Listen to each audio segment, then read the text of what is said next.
नमस्कार. आज वैशाख शुद्ध अष्टमी. संतवर्य श्री शंकर महाराज धनकवडी पुणे यांचा आज समाधी लीला दिन. त्यानिमित्ताने त्यांची संक्षिप्त माहिती खालील ओव्यांमधून देण्याचा प्रयत्न केला आहे. एके दिनी अंतापुरासी निपुत्रिक दाम्पत्यासी शिवदैते दृष्टांतासी राणी खेळी एक बाळ वनांत जाता दिसे बालक तेथे खेळतसे नाव ठेविती शंकर असे आनंदित होई दाम्पत्य शंकर बदे मात्या पित्यांशी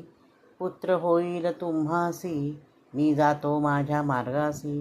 घर सोडून गेले एकदा शिकारीसी जाता पाडसासे बाण मारिता पाहिले स्वामी समर्था न बाण लगे तयांसी वग चिलया बाळाचा शंकर वध करी तयाचा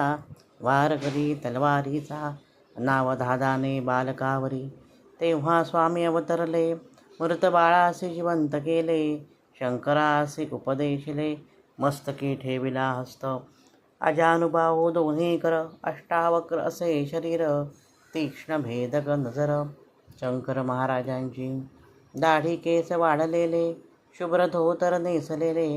बंडी अंगरखा घातलेले रूप ते मनोहर मुखी असे ब्रह्मवाणी एकाच वेळी अनेक ठिकाणी वर्णाया न पुरे वाणी शिव सुपड्या बाबा सिगारेटचा असे धूर करती त्रिलोकी संचार मध्यही आवडे फार अवलिया सत्पुरुष अनेक निर्मिती सिद्ध शंकर बाबा प्रसिद्ध भक्तोद्धारा कटिबद्ध माझी शंकर आई असती अलौकिक संत चमत्कार करीती अनंत लीलांना नसे अंत समाधीनंतरही देती सदेह दर्शन जो करी मनोभावे पूजन ज्यांचे असे शुद्ध मन माझा सुपड्या बाबा जोडोनी दोन्ही हाता मोद वाटे स्तोत्र गाता प्रसिद्ध शंकर गीता अघोर शास्त्रींची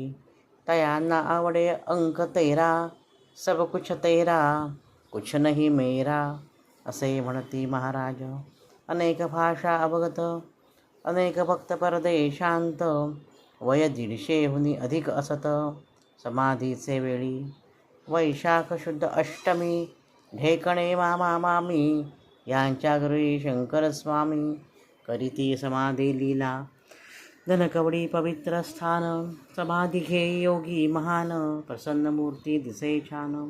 शंकर महाराज मठ आजी समाधी लीला दिन घेऊ तयांचे दर्शन खिचडी प्रसाद सेवन धन्य धन्य होऊया नसे माझे योग्यता सद्गुरूच करविता चरणी ठेवितो माथा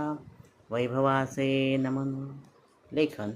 डॉक्टर श्री वैभव दातार, कल्याण.